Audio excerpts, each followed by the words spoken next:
Hey, my name is Landon. I'm with the mobile robotics development team at NXP. Today we're going to be going through programming FMUK66 for first use in the HG drone user guide on the Gitbook.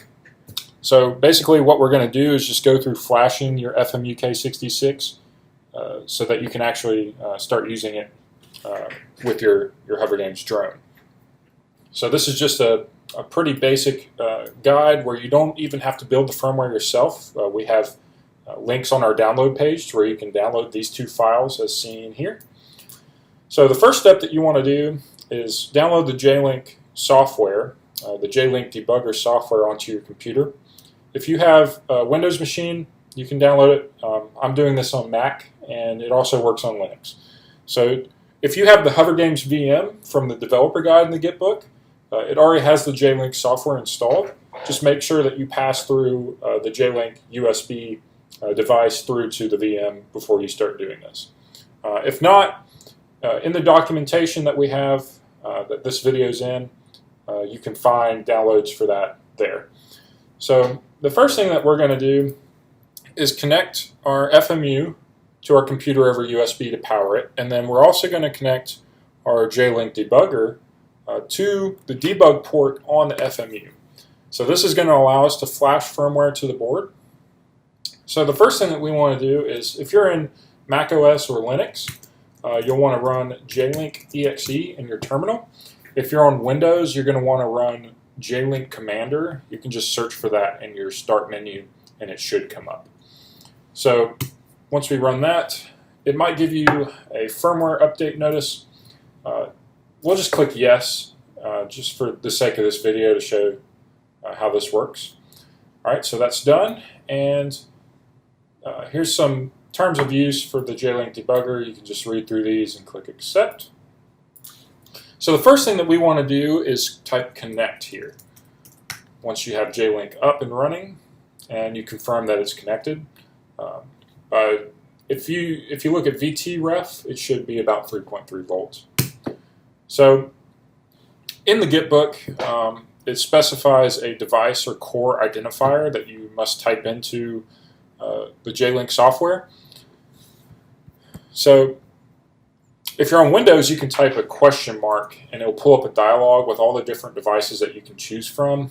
But for the sake of this video, it's easiest, I feel like, just to type it out. So you can type MK66 FN2 M0XXX18, and that number is in the Gitbook, so you can copy and paste that if you want it, but I tend to just type it out. So you just click enter, and we're using the SWD debugging interface, so you just type S here, and the FMUK66 uses a 4000 kilohertz interface speed, which is the default, so you can just click enter. And once you've done that, it should connect to the board, and you can verify that by seeing the Cortex M4 identified right here. So to flash our firmware to the board, we're going to first flash the bootloader, which allows us to upload firmware through Q ground control later on. And then we'll upload the firmware to a different hex offset in the flash memory that allows the bootloader to actually see the firmware and then boot it up. So the first thing that we'll do is type load bin, and you can type out the path to the file, but what I like to do, and I believe this works in Windows and Linux as well, is you can just take the file from your desktop or wherever you have it stored and just drag and drop it onto here. And that should give you the entire path.